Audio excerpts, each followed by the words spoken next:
Now it's time to do it again. I want you to do the same practice on video. If you want, have someone ask you questions the way someone would for the actual TV interview or newspaper or online publication interview you're about to do.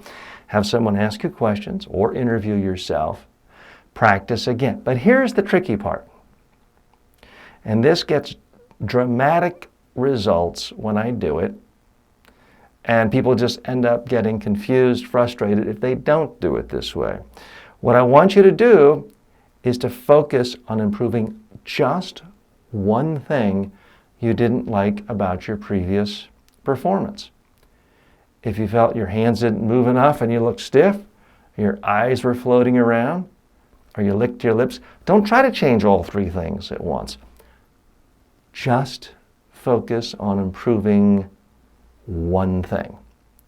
That's the best way to rehearse. Now, you don't have to do a 2-hour interview and then focus on one thing and another 2-hour interview and review it, because before you know it, it's 8 hours. You might only practice for 60 seconds, maybe 90 seconds, maybe 2 minutes. So it doesn't have to be long.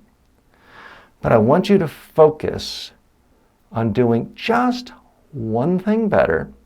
Then watch the video and determine, did you in fact do that one thing better? That's the way to practice.